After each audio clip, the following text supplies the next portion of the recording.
Hello students, welcome back to my YouTube channel business and accountancy ज्ञान।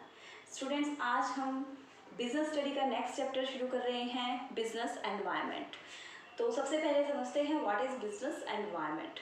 तो students, आपको पता है कि एनवायरनमेंट क्या होता है। Environment is the surrounding of us. जो चीज़ें हमारे चारों तरफ अवेलेबल होती हैं वही हमारे एनवायरनमेंट को क्रिएट करती हैं, जिनका हमारे ऊपर डायरेक्टली इम्पैक्ट होता है, जो हमें अफेक्ट करती हैं। तो इसी तरह से जो बिजनेस है, तो बिजनेस की सराउंडिंग्स जो हैं और वो सराउंडिंग्स उनको डायरेक्टली जो अफेक्ट करती हैं, वही सराउंडिंग्स जो हैं बिजनेस एनवायरनमेंट कहलाती हैं। तो देखते हैं meaning of business environment.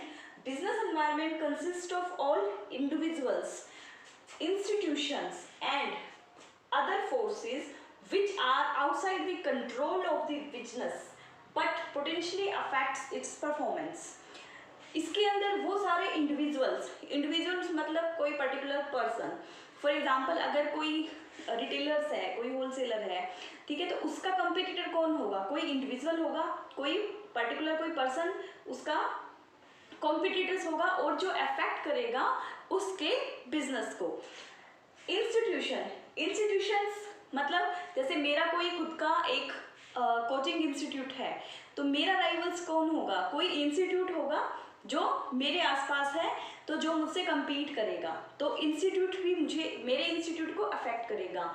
So individual भी हो सकता है, कोई इंस्टीट्यूट भी हो सकता है, या अदर फैक्टर्स हैं, अदर फोर्सेज हैं। ये अदर फोर्सेज कौन से होते हैं?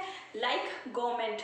जो हमारी गवर्नमेंट है, गवर्नमेंट्स जो रूल्स और रेगुलेशन बनाती है रिगार्डिंग इंडस्ट्रीज के एग्जीक्यूशन के लिए, तो वो रूल्स और रेगुलेशन डायरेक्टली इफेक्ट डालते हैं बिजनेस की रनिंग के ऊपर।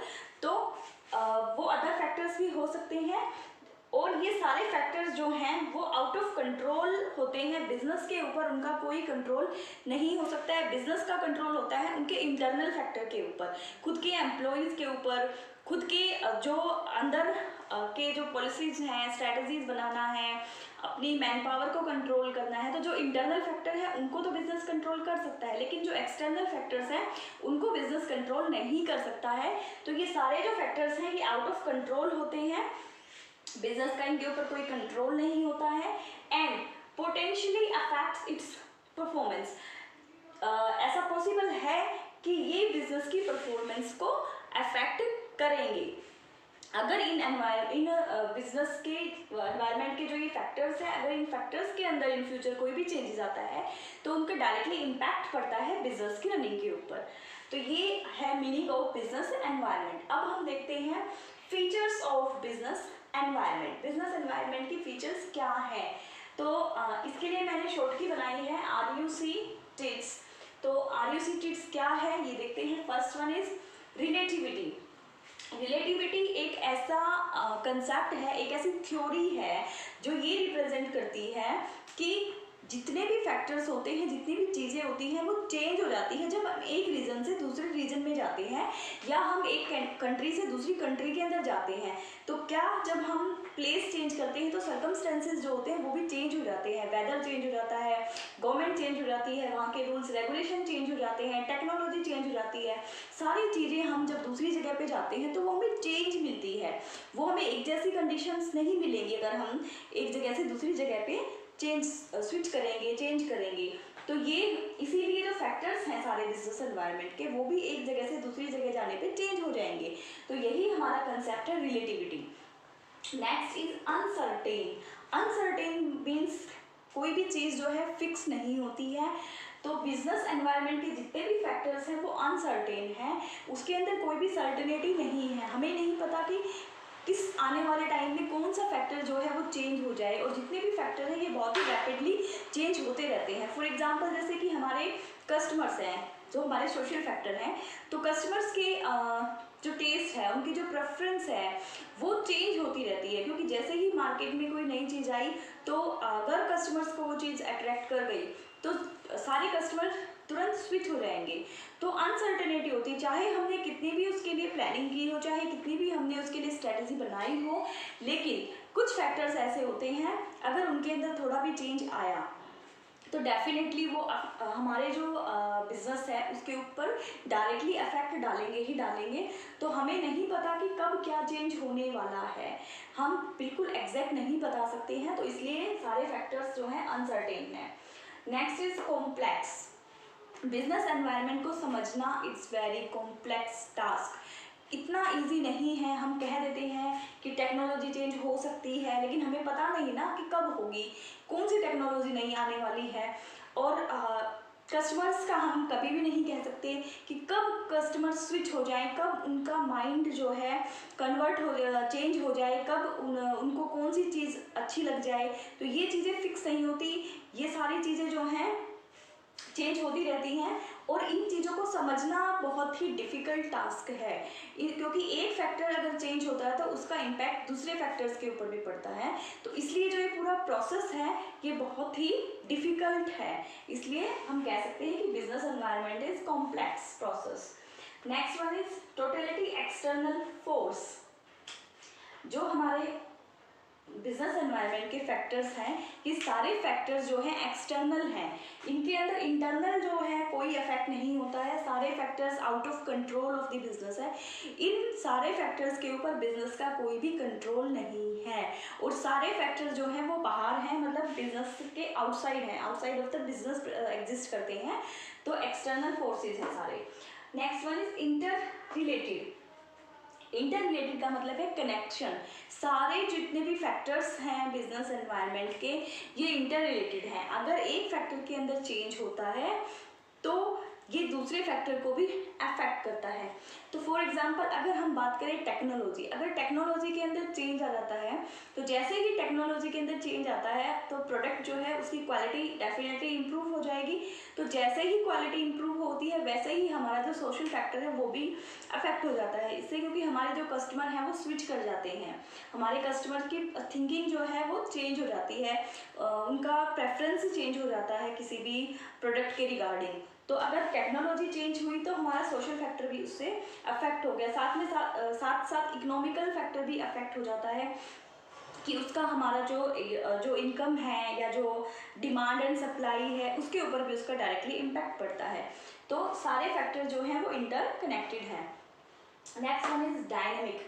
डायनेमिक का मीन्स होता है एवर चेंजिंग, जो चीज़ें हमेशा चेंज होती रहती हैं। तो हमारा जो बिजनेस एनवायरनमेंट है वो तो डेफिनेटली डायनेमिक है, क्योंकि उसके अंदर जो चीज़ें हैं वो फिक्स नहीं रहती हैं, वो टाइम टू टाइम चेंज होती रहती हैं। हमें नहीं पता, हम एग्जैक्टली तो नहीं कह सकते कि कौन सी चीज़ें कब चेंज होंगी, लेकिन वो रैपिडली चेंजेस होती रहती हैं। उसके अंदर कुछ ना कुछ इम्प्रूव, कुछ ना कुछ चेंज होता रहता है। So we can say our business environment is dynamic. Next one is specific and general force. Specific नाम से ही पता चल रहा है, स्पेसिफिक फोर्स वो होता है जिसका इम्पैक्ट किसी पर्टिकुलर चीज़ के ऊपर पड़ता है, किसी पर्टिकुलर इंडस्ट्री, किसी पर्टिकुलर बिजनेस के ऊपर पड़ता है। फॉर एग्जांपल कि हमारे मान लो कॉम्पिटिटर ने अपनी स्ट्रेटजी चेंज कर दी, तो अगर हमारे कॉम्पिटिटर हैं तो इम्पैक्ट किसके ऊपर पड़ेगा, हमारे बिजनेस के ऊपर। जितने कंट्री के अंदर बिजनेसेस हैं, जितने भी एंटरप्राइजेज हैं, उन सब के ऊपर तो इम्पैक्ट नहीं पड़ेगा ना, जिसका वो कॉम्पिटिटर है सिर्फ उसी के ऊपर उसका इम्पैक्ट पड़ेगा। तो वो होता है स्पेसिफिक फोर्स। और जनरल फोर्स कौन सा होता है, जनरल फोर्स वो होते हैं जिनका इम्पैक्ट जो है एक कंट्री के अंदर जितने भी बिजनेस है, जितने भी एंटरप्राइज है, सबके ऊपर उसका इम्पैक्ट पड़ता है। फॉर एग्जांपल गवर्नमेंट ने अगर अपना टैक्स रेट चेंज कर दिया है, टैक्स रेट बढ़ा दिया है, तो उसका जो इम्पैक्ट है वो जितने भी बिजनेस एग्जिस्ट करते हैं सबके ऊपर पड़ेगा। अभी हाल ही में इसका हम एग्जाम्पल देख रहे हैं, कोरोना वायरस कोविड-19 जब आया है तो इसने किसी स्पेसिफिक पर्टिकुलर बिजनेस को या पर्टिकुलर इंडस्ट्री को अफेक्ट नहीं किया है, बल्कि वर्ल्ड के अंदर, इवन नॉट से कंट्री, हम सिर्फ ये भी नहीं कह सकते कि कंट्री के, वर्ल्ड के अंदर जितने भी बिजनेस हैं सबकी इकोनॉमिक को इसने अफेक्ट किया है। तो ये है एक जनरल फोर्स जिसका इम्पैक्ट जो है वो सबके ऊपर पड़ता है। तो आई थिंक ये क्लियर हो गया आपका what is specific force and what is general force. Specific जो पर्टिकुलर किसी चीज़ को अफेक्ट करे, और जनरल जो सबको एक साथ अफेक्ट करे, तो दैट इज जनरल फोर्स। तो ये सारी फीचर्स थी बिजनेस एनवायरनमेंट की। अब हम चलते हैं इम्पोर्टेंस ऑफ बिजनेस एनवायरनमेंट के ऊपर कि बिजनेस एनवायरनमेंट क्यों इम्पोर्टेंट है, क्यों मैनेजर्स को बिजनेस एनवायरनमेंट को प्रेडिक्ट कर लेना चाहिए, उसको समझना चाहिए, ये एनालाइज करना चाहिए कि कौन कौन सी चीज़ें आने वाले टाइम में चेंज होने वाली हैं, ताकि उसके अकॉर्डिंग अपनी स्ट्रैटेजी और प्लानिंग कर सकें। तो फर्स्ट इसको मैंने शॉर्ट की दी है ट्रिपल आई कैट, क्योंकि आप जो कैट देखते हो डबल आई होती है, लेकिन मैंने इसको ट्रिपल आई कैट बना दिया है ताकि आपको इजीली रन हो जाए। तो first I refers to identify opportunity and give first mover advantage. तो सबसे पहले हमें करना क्या है, अगर हमें बिजनेस एनवायरनमेंट के अंदर जो चेंज होने वाले हैं, तो अगर कोई भी बिजनेस एनवायरनमेंट है, ठीक है, उसके अंदर कोई भी फैक्टर्स जो चेंज होने वाले हैं, तो ये ज़रूरी नहीं है कि वो चेंज सिर्फ हमारे लिए नेगेटिव ही हो, वो चेंज पॉजिटिव भी हो सकते हैं, वो चेंज बेनिफिट भी दे सकते हैं एनवायरनमेंट किसी भी बिजनेस को। कुछ बिजनेस के लिए वो हो सकते हैं कि बेनिफिशियल हो, अगर वो उसको टाइम से आइडेंटिफाई कर ले, उन चेंजेस को टाइम से एनालाइज कर ले, पहले से उसको प्रिडिक्ट कर ले और अपने आप को प्रिपेयर कर ले उसके अकॉर्डिंग, तो वो चेंजेस अपॉर्चुनिटी बन सकती हैं कुछ बिजनेस के लिए। तो जो मैनेजर्स हैं उनको करना क्या चाहिए, उनको अपॉर्चुनिटी को आइडेंटिफाई करना चाहिए और फिर फर्स्ट मूवर बन जाना चाहिए, सबसे पहले उस अपॉर्चुनिटी का बेनिफिट लेने वाला बन जाना चाहिए, ताकि उसका एडवांटेज हम उठा सकें। तो इसलिए अगर हम बिजनेस एनवायरनमेंट को अच्छे से समझ पाएंगे तो ही हम उसकी अपॉर्चुनिटी को जो भी अपॉर्चुनिटी आएंगी हमारे सामने, उनसे हम बेनिफिट उठा पाएंगे। Next one is identify threats and give early warning signals. अब जो अभी चेंजेस आ रहे हैं, ज़रूरी नहीं कि सारे चेंजेस बेनिफिशियल हो सकता है कि कुछ चेंजेस जो हैं वो हमारे लिए हार्मफुल भी हो सकते हैं हमारे बिजनेस के लिए। तो हमें अगर हम बिजनेस एनवायरनमेंट को प्रॉपरली समझ पाते हैं, उसको एनालाइज कर पाते हैं, तो जो थ्रेट्स आने वाले हैं, जो भी नेगेटिव इम्पैक्ट हमारे बिजनेस के ऊपर होने वाला है, उस नेगेटिव इम्पैक्ट को हम पहले से ही उसको प्रेडिक्ट कर लेंगे और फिर हम खुद प्रिपेयर हो जाएंगे कि हमें पहले से वार्निंग मिल गई कि ये सिग्नल मिल गया, वार्निंग सिग्नल मिल गया कि ये चेंज होने वाला है, तो फिर हम उसके अकॉर्डिंग अपनी स्ट्रैटेजी बनाएंगे, अपनी प्लानिंग बनाएंगे, ताकि उस जो भी चेंज आने वाला है उसका जो नेगेटिव इम्पैक्ट है वो कम से कम हमारे बिजनेस के ऊपर पड़े और कम से कम लॉस हो हमें। Next one is improve performance. अगर हम बिजनेस एनवायरनमेंट को अच्छे से एनालाइज कर लेते हैं, प्रिडिक्ट कर लेते हैं, समझ लेते हैं चीज़ों को कि क्या चीज़ों में क्या चेंज होने वाला है, तो इससे क्या होगा, हमारा जो बिजनेस है उसकी परफॉर्मेंस इम्प्रूव होगी। मान लो कुछ ऐसे फैक्टर्स हैं जिनके चेंज होने से हमें इन फ्यूचर बहुत बड़ा लॉस हो सकता है, लेकिन हम उस लॉस को पहले से ही प्रिडिक्ट कर लेते हैं और उसके अकॉर्डिंग ही हम अपनी प्लानिंग कर लेते हैं, तो उससे हमारा बिजनेस जो है वो इम्प्रूव करेगा। फॉर एग्जाम्पल कि मान लो कोई नई टेक्नोलॉजी इंट्रोड्यूस हो रही है और उस टेक्नोलॉजी के इंट्रोड्यूस होने से जो कॉस्ट है प्रोडक्ट की वो बहुत ज़्यादा कम होने वाली है। तो अगर हम नहीं पता करते हैं, एनालाइज नहीं करते हैं चीज़ों को, तो हमारे कॉम्पिटिटर्स उस चीज़ का बेनिफिट उठा लेंगे और वो जो भी बेनिफिट मिलेगा वो उनको मिलेगा और हमें लॉस उठाना पड़ेगा। लेकिन अगर हम उस टेक्नोलॉजी को हम भी आइडेंटिफाई कर लेते हैं और उसको पहले ही उसको इम्प्लीमेंट कर लेते हैं, तो उससे क्या होगा, हमारे बिजनेस की जो परफॉर्मेंस है डेफिनेटली इम्प्रूव होगी, हमारा प्रोडक्ट जो है वो भी एक अच्छी क्वालिटी और चीप रेट में हम प्रोवाइड करवा पाएंगे, जिससे हमारे बिजनेस की ग्रोथ होगी। Next one is cope up with rapid changes. Cope up with rapid changes, जो भी चेंजेस होने वाले हैं उनके साथ कोप अप करना, मतलब उनको एक तरह से उनको एक्सेप्ट कर लेना। ये नहीं है कि उनको रेसिस्ट करना कि चेंज आने वाले हैं, तो हमें पता है कि अगर चेंज आने वाले हैं तो डेफिनेटली हमें उसके लिए हार्ड वर्क करना पड़ेगा, क्योंकि चेंजेस को एक्सेप्ट करना इतना भी ईजी नहीं होता है। तो कुछ जो एम्प्लॉयज़ होते हैं, कुछ बिजनेस ऐसे होते हैं जो उनके साथ कोप अप नहीं कर पाते हैं, उनको एक्सेप्ट करने में उनको इतना टाइम लग जाता है कि उसका बेनिफिट जो है वो दूसरे लोगों को मिल जाता है। तो हमें क्या करना चाहिए, हमें उन चेंजेस के साथ कोप अप करना चाहिए और उन चेंजेस को हमने टाइम से अडोप्ट कर देना चाहिए, ताकि उसका बेनिफिट हमें टाइम से मिल जाए। अब next one is assist in planning and policy formulation.